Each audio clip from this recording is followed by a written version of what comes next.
तो दोस्तों अब बात करते हैं question number fourth. Question number fourth में क्या दे रखा है आपको? क्वेश्चन नंबर फोर्थ में आपको बोला गया है A B and C D are respectively the smallest and longest side of quadrilateral A B C D. ठीक है, और सो दैट करना है आपको angle A less than angle C and angle B less than angle D. ये question आपको question number fourth में कहा गया है। देखिए क्या कहा गया है क्वेश्चन नंबर फोर्थ में, ए बी सी डी एक क्वाड्रिलेटर है। इस क्वाड्रिलेटर में जो ए बी है वह स्मॉलेस्ट साइड है quadrilateral A B C D की, और सी डी जो है वो लॉन्गेस्ट साइड है quadrilateral A B C D में। ठीक है, ये क्वेश्चन में दे रखा है। अब बात करते हैं कि ये क्वेश्चन को प्रूव कैसे किया जाएगा। ठीक है, पहली बात तो आपको ये करना पड़ेगा, ज्वाइन ए सी। ठीक है, ए सी को ज्वाइन कर दिया हमने। जब ये बात हमने ज्वाइन किया तो यहाँ पे देखिए दो ट्रेंगल बन गए, एक ट्रेंगल ये और एक ट्रेंगल ये। तो हम बोलेंगे इन ट्रेंगल। इन ट्रेंगल भाई क्वाड्रिलेटर था, क्वाड्रिलेटर का जैसा हमने कुछ पर्टिकुलर रूल पढ़ा ही नहीं अभी, तो इसीलिए हम क्वाड्रिलेटर को पहले किस में कन्वर्ट किया? ट्रेंगल में। कैसे किया? डायगोनल ड्रॉ करके। ठीक है, ये तो बोल देना ड्रॉ अ डायगोनल ए सी। ठीक है, ये सब कर सकते हो, या बोल दे को ज्वाइन ए टू सी, यानी कि ए सी को ज्वाइन कर दिया हमने। तो इसमें दो ट्रेंगल बने, पहला triangle A B C, B C, ये एक ट्रेंगल बना। इस ट्रेंगल में आपको पता है कि ए बी स्मॉलेस्ट साइड है इस क्वाड्रिलेटर का, तो ये ए बी छोटा है हमको पता है, और साथ में अब यहाँ पे इससे बी सी भी बड़ा होगा और ए सी भी बड़ा होगा, तो हमको इन दोनों साइडों का ही पता है, तो हमें दोनों साइडों को ही लेके चलेंगे। ठीक है, तो हमने ड्रॉ किया, इसके लिए इसको हमने ले रहे, सिर्फ इन दोनों बीच का रिलेशन हमें पता है। तो देखिए अब इन दोनों के बीच का रिलेशन में क्या पता है कि भाई जो ए बी है वो बी सी से, जो ए बी है वो छोटा है बी सी से। तो आप यहाँ लिख ए बी जो है वो स्मॉलेस्ट है, स्मॉलर है बी सी से।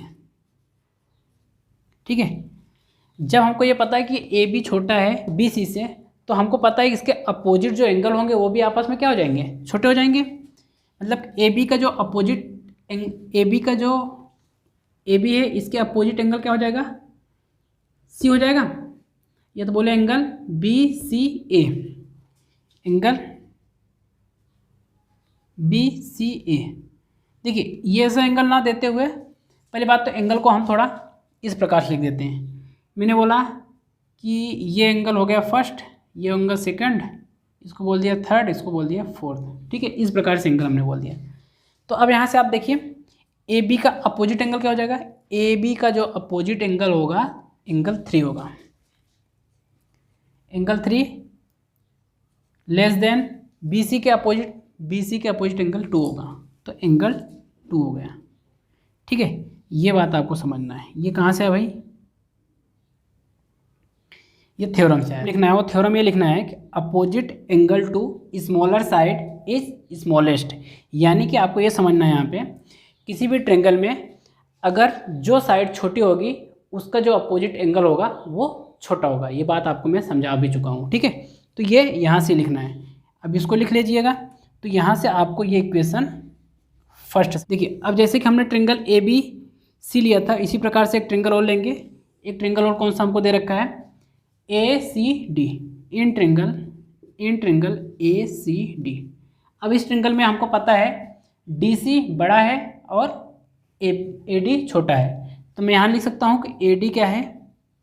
ए डी छोटा है और डी सी बड़ा है, क्योंकि हमको पता है कि यहाँ पे बोला गया है कि D C C D is the greatest side of the quadrilateral A B C D. तो इसके बीच का रिलेशन देखेंगे, अगर ये बड़ा है सबसे तो ये भाई छोटा ही होगा इससे। तो ये बात तो आपको समझ में आना चाहिए, अभी गई होगी। अब देखिए, अब ए डी और डी सी के बीच का रिलेशन तो ये हुआ। तो ए डी को आप क्या लिख सकते हो? ए डी के जस्ट अपोजिट देखिए भाई, ए डी के जस्ट अपोजिट एंगल 4 है, एंगल 4, और इसके जस्ट अपोजिट क्या है? एंगल 1 है। ठीक है, अब अगर ये ऐसा है तो यहाँ पे ये वाली बातें वापस से यहाँ रिपीट कर देना। ठीक है, सेम टू सेम यही बात यहाँ पे रिपीट करके लिखना है आपको। ठीक है, जब ये ऐसा लिख दोगे, अब इसके बाद की बात आती है फिर क्या करेंगे। अब देखिए एंगल 4 और एंगल 1 के बीच में क्या रिलेशन है? एंगल 4 और एंगल 1 के बीच में रिलेशन ये है कि एंगल 4 छोटा है एंगल 1 से। ठीक है, ये बात आपको समझ में आ गई। इस इक्वेशन हमने नहीं दे दिया, इक्वेशन सेकंड हो गया। अब इक्वेशन फर्स्ट और इक्वेशन सेकंड, दो इक्वेशन आ गए, दोनों इक्वेशन को ऐड कर देते हैं। ऐड बोथ इक्वेशन, यानी कि इक्वेशन फर्स्ट इक्वेशन सेकंड को दोनों को ऐड कर देंगे। देखो ऐड करने का तरीका मैंने बताया था, जब इक्वेशन को प्लस करते हैं तो लेफ्ट हैंड साइड से प्लस होता है और राइट हैंड साइड से प्लस होता है। देखिए उसी प्रकार से हम इसको ऐड करेंगे। कैसे ऐड करेंगे? अब इक्वेशन फर्स्ट का लेफ्ट हैंड साइड एंगल 3 और इसका एंगल 4। अब इसी प्रकार से साइन सेम है तो सेम टू सेम साइन आ गया। ठीक है, तो angle 2 angle 1, angle 2 plus angle 1। ठीक है, तो अब देखिए एंगल 3 और एंगल 4 को, अब देखो डायग्राम में देखिए, फिगर में देखो, एंगल 3 एंगल 4 को, एंगल 3 और एंगल 4 को दोनों को प्लस करेंगे तो कितना बन जाएगा? एंगल सी बन जाएगा। तो यहाँ पर मैं बोल दूंगा कि एंगल सी, और इन दोनों एंगल को प्लस कर देंगे तो क्या हो जाएगा? यहाँ साइन जो है वैसे को वैसे, और ये एंगल 2 और 1 को, या 1 और 2 को जोड़ेंगे कितना हो जाएगा? एंगल 1 हो जाएगा। देखो यही angle A greater angle C prove करना था। देखिए अब यहाँ पे इसको मैं फाइनली ये लिख सकता हूँ, एंगल ए ग्रेटर है एंगल सी से, यही हमको प्रूव करना था, ये हमने प्रूव कर दिया। ठीक है, ये पहली बात, तो यहाँ से ये बातें हमने ये प्रूव हो गई। ठीक है, अब बात आती है इसको कैसे प्रूव करेंगे। इसको भी आपको अगर प्रूव करना है तो देखिए जो सारी प्रोसेस मैंने अभी पहले किया, यहाँ पे हमने ए सी को ज्वाइन किया था। अब इसके बाद में अगर आपको ये एंगल बी एंगल डी को बीच का रिलेशन बताना है तो आपको इसके लिए बी डी को क्या करना पड़ेगा? ज्वाइन करना पड़ेगा। जब ऐसे इन दोनों को ज्वाइन कर देंगे, ये दोनों पॉइंट को ज्वाइन कर देंगे, तो हमें यहाँ पे भी एंगल 1 2 3 4 मिल जाएगा। फिर उसमें भी हमको पता है कि ये लॉन्गेस्ट साइड है और ये स्मॉलेस्ट साइड है, तो इन दोनों के बीच का रिलेशन निकाल लेना और इन दोनों के बीच का रिलेशन निकाल लेना वापस से। तो जैसे इसके बीच का निकलेगा। ठीक है, जब इन दोनों बीच का रिलेशन निकल जाएगा, फिर हम दोनों इक्वेशनों को, दो इक्वेशन आएगा, दोनों इक्वेशन को प्लस करना है वापस से। हमको जो प्रूव करना है बी डी, ये हमको आसानी से प्रूव हो जाएगा। Angle B less than angle D, ये आसानी से प्रूव हो जाएगा। देखिए मैं कैसे किया जाएगा, मैं आपको सोल्व करके बता देता हूँ, आप ज़्यादा घबराइए नहीं। तो अगर एंगल बी को लेस देन एंगल डी के बताना है तो इसके लिए आपको क्या प्रोसेस करनी पड़ेगी वो आपको समझना है। ठीक है, इसके लिए आपको ये करना पड़ेगा कि बी पॉइंट और डी पॉइंट को आपस में मिलाना पड़ेगा। ठीक है, क्या किया हमने? Join B D. ठीक है, ये हमने बात काम कर लिया। अगर इसको हमने ज्वाइन किया तो हमको दो ट्रेंगल मिलेंगे, एक ट्रेंगल ये और एक ट्रेंगल ये, तो हम बोलेंगे इन ट्रेंगल। इन ट्रेंगल देखिए कौन कौन सा ट्रेंगल मिला भाई। देखो यहाँ पे एक नाम देना पड़ेगा आपको। ठीक है, इसको बोल देना 1 2, इसको बोल देना 3 और इसको 4, 1 2 3 4, ये एंगल मिल गए। देखिए जब ये एंगल मिले तो हम बोलेंगे इन ट्रेंगल। ट्रेंगल कौन से ले लेते भाई? पहले ट्रेंगल ले लेते हैं B C D. Triangle B C D, इस ट्रेंगल में आपको पता है कि ये लॉन्गेस्ट साइड है, ये स्मॉलेस्ट साइड है, तो आप ये बता दो कि B C D C greater है, डी सी ग्रेटर है किससे भाई? बी सी से। ठीक है, अब हमको डी सी ग्रेटर दे रखा है तो हम अब आगे इसके बाद में इसके अपोजिट एंगल हो देंगे। अब डी सी के अपोजिट एंगल कौन सा होगा? एंगल 2 होगा, मतलब एंगल 2 ग्रेटर हो जाएगा बी सी के। बी सी क्या है? एंगल 3। ठीक है, ये कहाँ पे आपने ये इसको कैसे लिखा? तो यहाँ पे आपको लिखना पड़ेगा, यहाँ लिख लो angle opposite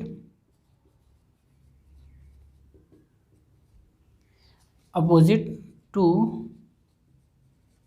greater side is greatest. ठीक है, यहाँ से ये लिखना है आपको, angle opposite to greatest side is greater, ये ग्रेटेस्ट। ठीक है, जो भी है उसको लिख लीजिएगा। अब यहाँ पे आपको ये लिखने के बाद में आगे बात आती है, आगे हम क्या करेंगे। ये इक्वेशन बोल गया फर्स्ट। अब इसी प्रकार से सेकेंड इक्वेशन भी मिलेगा हमको। सेकेंड इक्वेशन कैसे मिलेगा? In triangle A B D triangle में। अब ए बी डी ट्रेंगल में आप क्या पता है कि भाई ए बी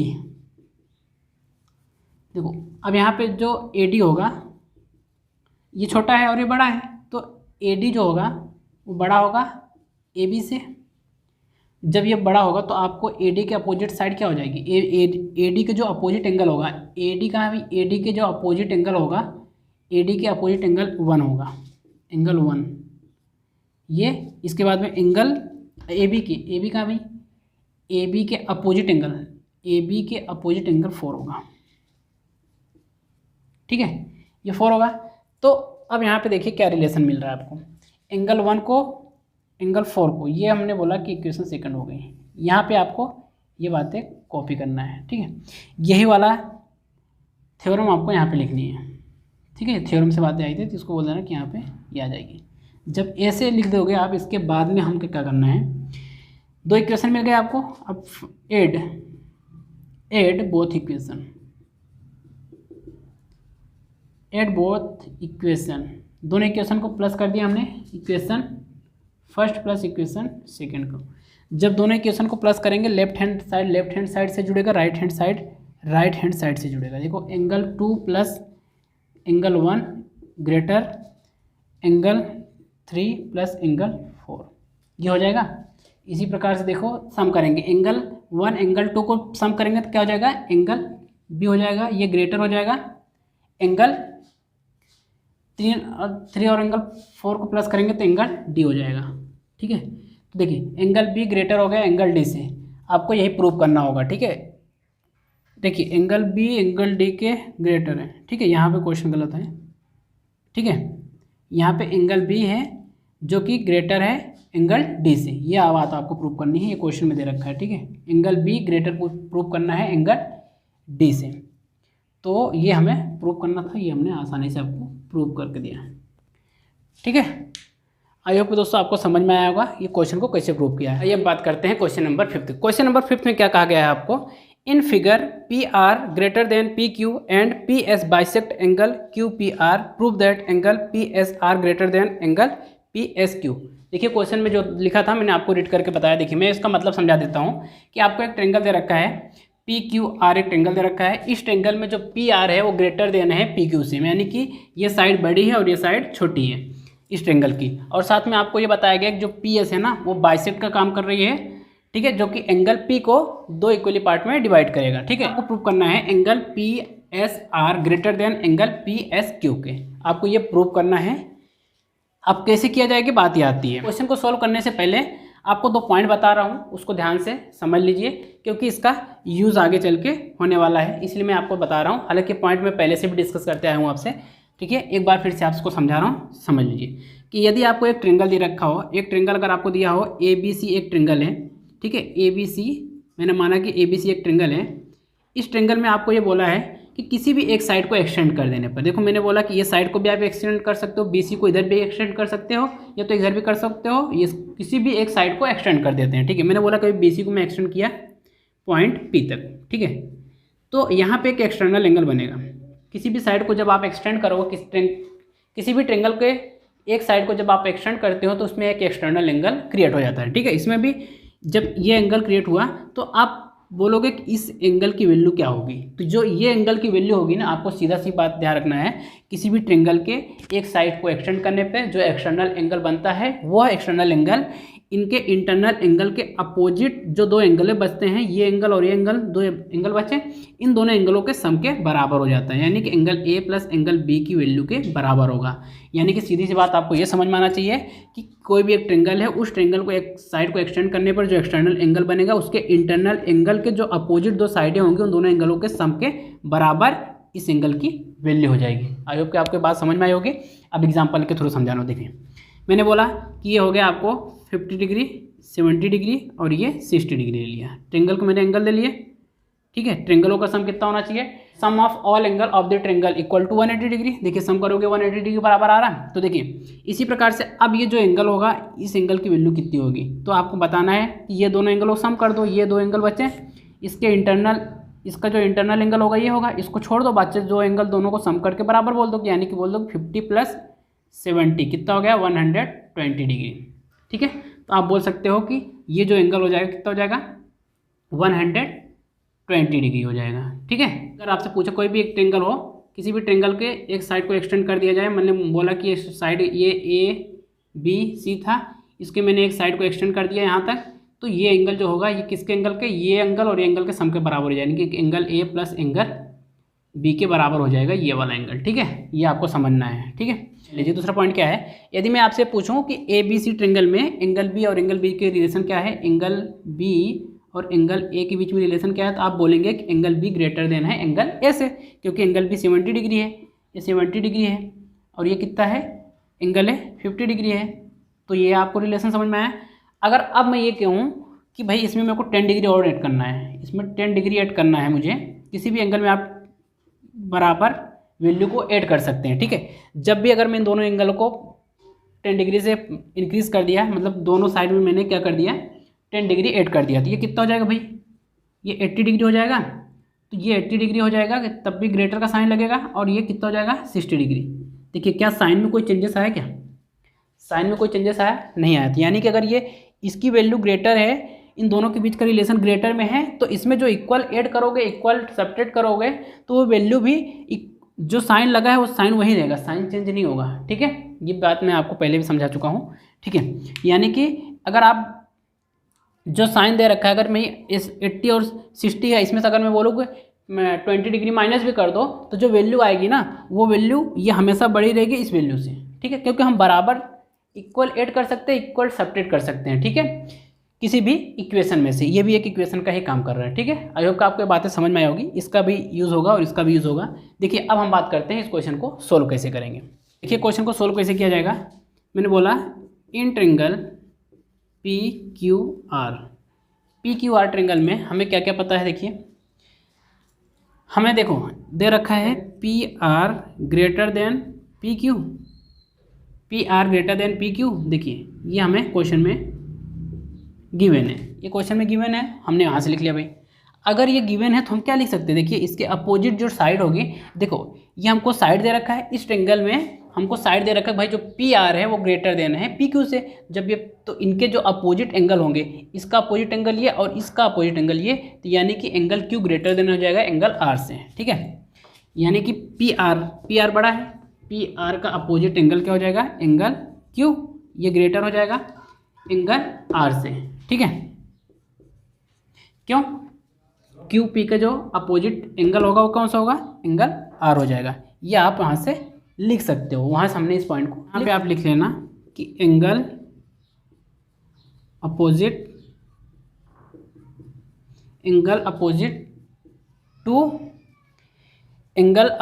टू ग्रेटर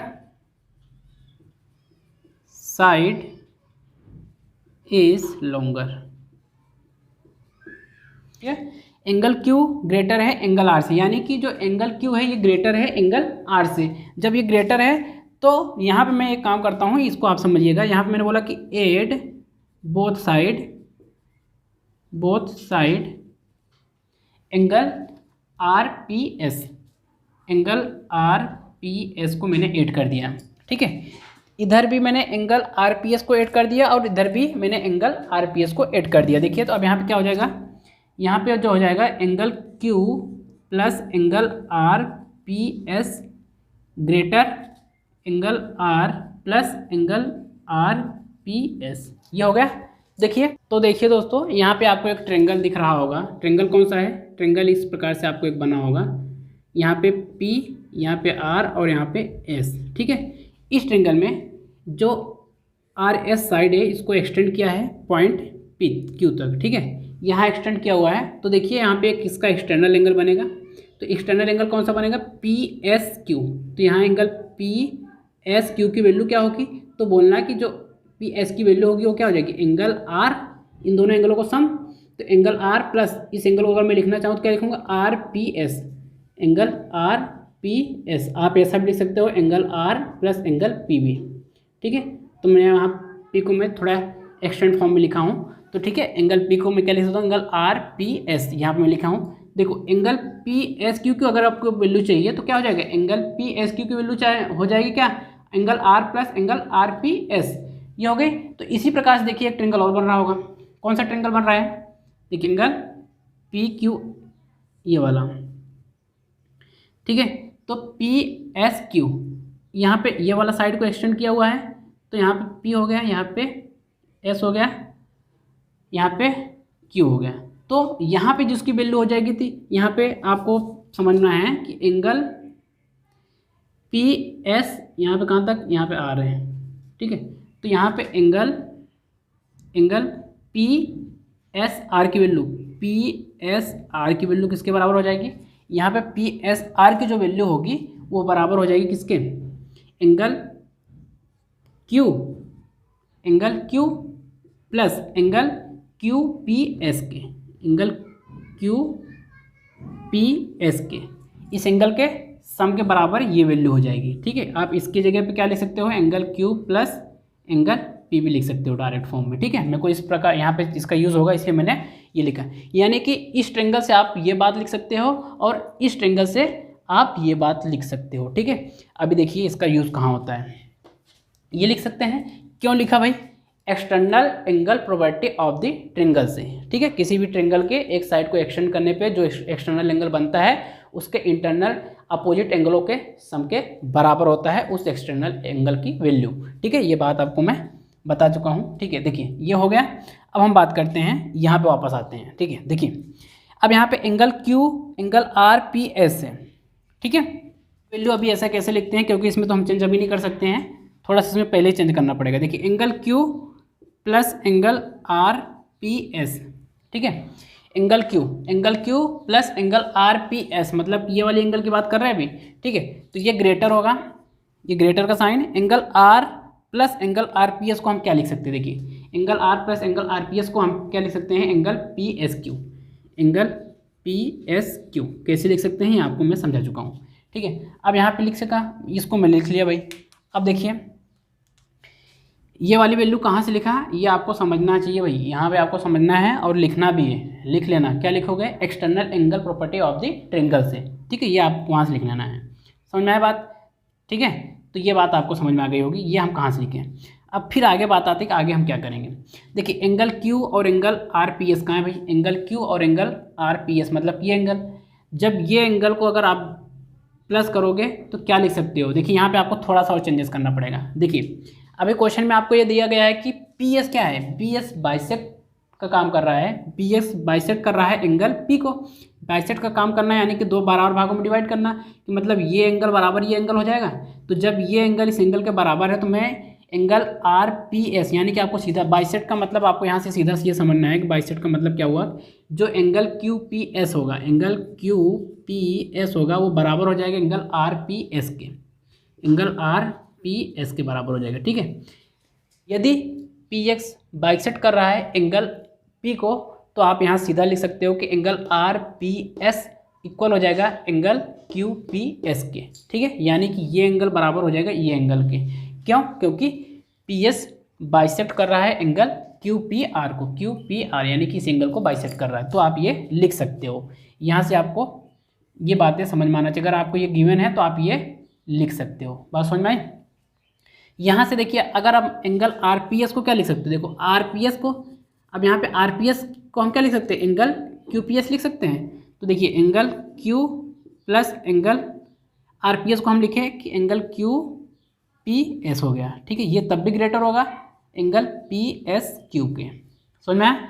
अब देखिए अब हमने ये यहाँ पे आपको लिखना है भाई, ये कहाँ से लिखा आपने, यहाँ पे ये वाली लाइन को आपने कैसे चेंज कर दिया, तो बोल देना कि यहाँ पे हमने चेंज इसलिए किया था क्योंकि बोल देना कि जो एंगल क्यू पी एस बराबर था एंगल आर पी एस के, ठीक है।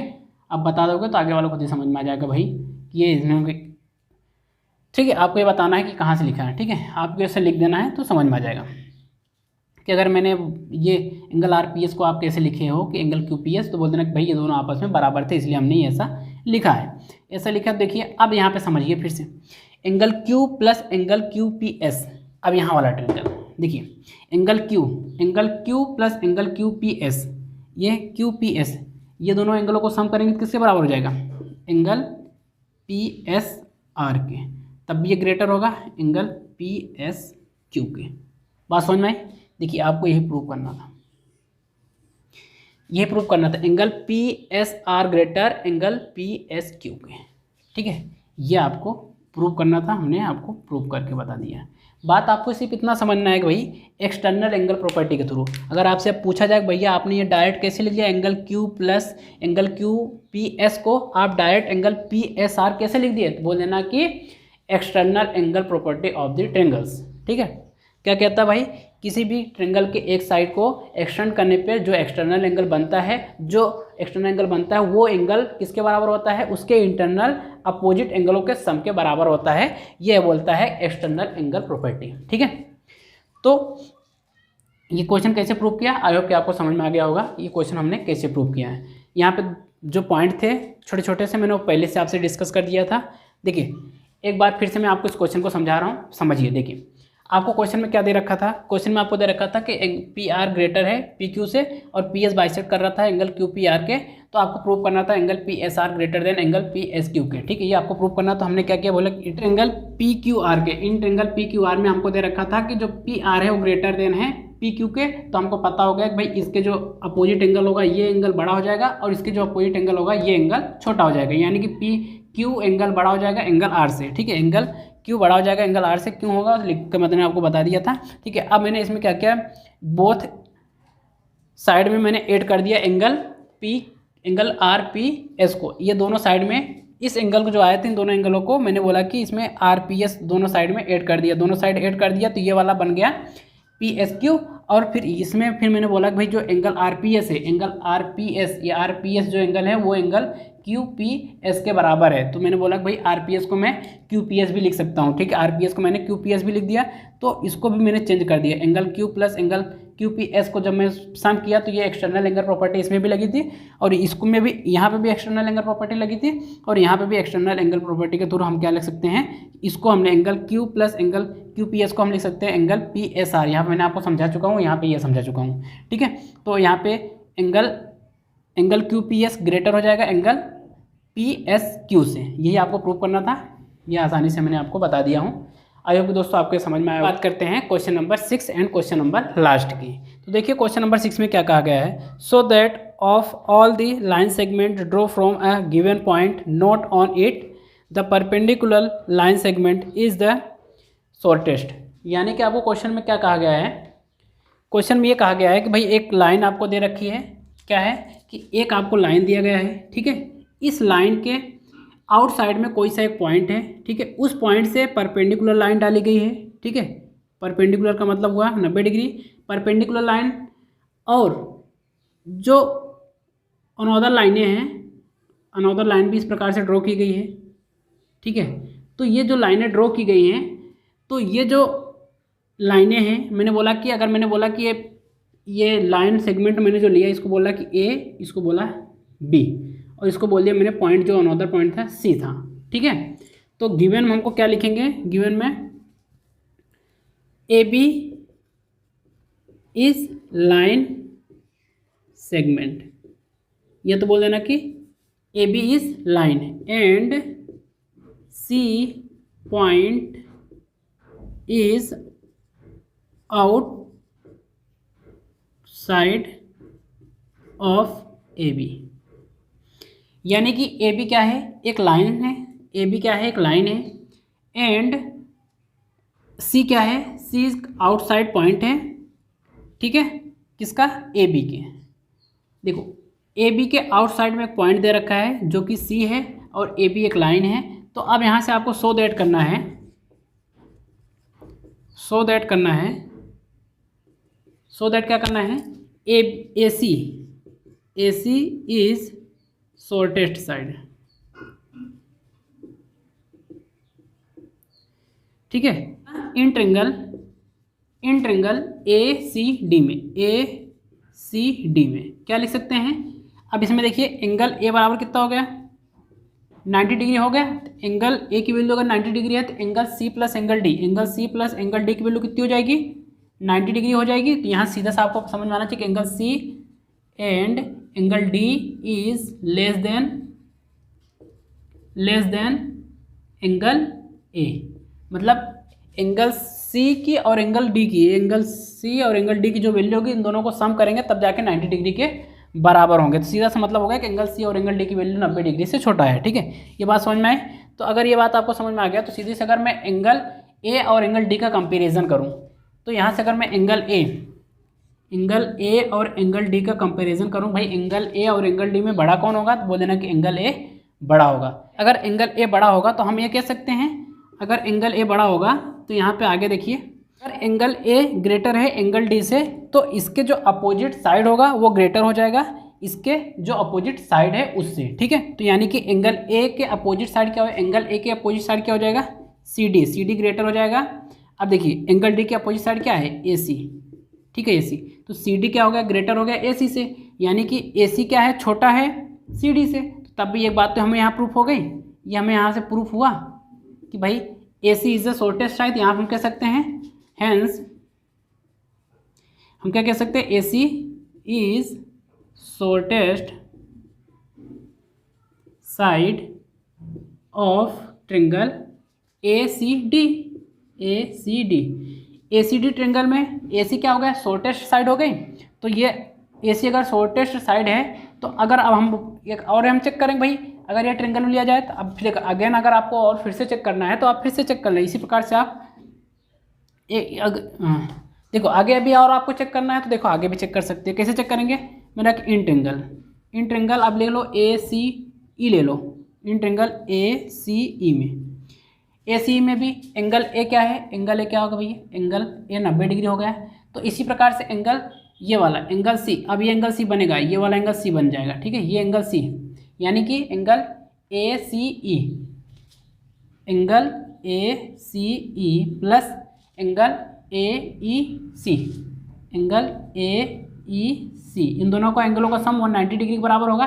यानी कि ये पूरा एंगल और ये एंगल 90 डिग्री के बराबर होगा, सम इन दोनों एंगलों का सम 90 डिग्री के बराबर होगा। तो यानी हम कह सकते हैं कि एंगल ई और एंगल सी इस ट्रायंगल में, तो यहाँ से एंगल जो सी होगा और एंगल ई जो होगा लेस देन हो जाएगा एंगल ए से। यानी कि एंगल जो सी होगा और एंगल जो ई होगा, इनकी जो वैल्यू होगी एंगल ए से छोटी होगी। बात समझ में आई। अगर ये एंगल वैल्यू इनकी वैल्यू छोटी है तो अब यहाँ से आप क्या कह सकते हो, ये समझना है। अगर आप ये कह सकते हो, देखिए यहाँ से अब सीधी सी बात होगा कि एंगल ए और एंगल ई के बीच में रिलेशन देख लो क्या हो जाएगा। एंगल ए और एंगल ई के बीच में रिलेशन क्या है, एंगल ए और एंगल ई के बीच में रिलेशन क्या होगा, तो एंगल ए ग्रेटर हो जाएगा। ठीक है, एंगल ए ग्रेटर हो गया तो एंगल ए के अब अपोजिट साइड देखिए, एंगल ए के जो अपोजिट साइड क्या है, एंगल ए के अपोजिट साइड। अब ट्रायंगल कौन सा लिया हमने, इन ट्रायंगल ए सी ई दिया है ना, तो ए सी ई में देखना है, इसमें नहीं देखना है ना, गड़बड़ हो जाएगा मामला। ठीक है, ए सी ई में देखिए क्या हो जाएगा, जो ए सी ई है। ठीक है, अब देखिए एंगल ए के अपोजिट साइड क्या हो जाएगी, सी ई हो जाएगा, ये ग्रेटर हो जाएगा। एंगल ई के अपोजिट साइड क्या हो जाएगी, ए सी। देखिए यहाँ पे भी आप ए सी, तो आप यहाँ पे क्या कह सकते हो, यहाँ पे भी आपको ए सी छोटा मिला, मतलब सी ई की वैल्यू बड़ी है ए सी से। तो यहाँ पे आप कह सकते हो A C is the shortest side of triangle A C E में, ए सी ई। ये बात समझ में आई।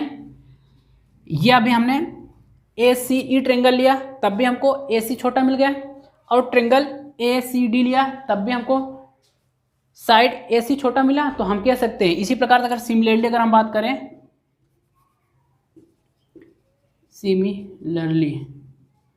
ये सिमिलरली वाला पॉइंट आप यहाँ से लिख सकते थे। ठीक है, इसी प्रकार से अगर ये आप शॉर्टेस्ट यहाँ बता दिए, इसी प्रकार सिमिलरली करके आप लिख सकते थे। ये पॉइंट मैंने आपको फिर से प्रूव करके बताया, हालांकि बताने की जरूरत नहीं है, अब यहाँ से आप डायरेक्ट लिख सकते थे। ठीक है, ये मैंने आपको पॉइंट बता दिया, अब यहाँ पे आप डायरेक्ट लिख सकते थे ये पॉइंट को। जैसे ये यहाँ पॉइंट खत्म हुआ, इस पॉइंट के बाद में आपको, जैसे मैंने आपको यहाँ पे ए सी शॉर्टेस्ट साइड बता दिया, इसके बाद में आप सिमिलरली करके लिख सकते हैं कि इसी प्रकार से कैसे लिख सकते थे। अब इनके बीच में ये ट्रायंगल लोगे तो यहाँ पे देखिए अगर ये ट्रायंगल लोगे ए सी ट्रायंगल में, सिमिलरली आप कह सकते हो कि जो यहाँ पे सिमिलरली आप ये कह सकते हो कि भाई जो सी ई होगा वो ग्रेटर होगा ए सी से। ठीक है। इसी प्रकार से आप ये कह सकते हो कि आगे चल के जो पॉइंट आएंगे, ठीक है। अब इसी प्रकार से कह सकते हो इस ट्रायंगल में कि जो BC होगा, जो BC होगा वो ग्रेटर होगा AC से, ठीक है। अब जो BC होगा वो ग्रेटर हो जाएगा AC से। इसी प्रकार से आप यहाँ पे कह सकते हो। देखिए ये पॉइंट भी आपको यहाँ बता रहा है कि भाई AC शॉर्टेस्ट साइड है, और ये पॉइंट भी आपको बता रहा है AC शॉर्टेस्ट साइड है। तो आप यहाँ बोल दोगे फाइनली आप क्या कह सकते हो कि AC क्या है भाई, AC is the shortest side of the given figure.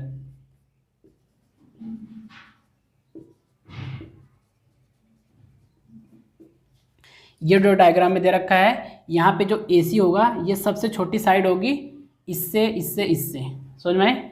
मतलब कि ये सारी साइडें जो होगी, CD जो होगा वो भी AC से बड़ा होगा, और EC जो होगा वो भी AC से बड़ा होगा, और BC जो होगा वो भी AC से बड़ा होगा। यानी कि कुल मिला के जो AC है, AC हो जाएगा शॉर्टेस्ट साइड हो जाएगी। आई होप कि दोस्तों आपको ये वीडियो समझ में आया होगा। तो दोस्तों इसी के साथ मिलते हैं नेक्स्ट वीडियो में, जब तक के लिए जय श्री राधे।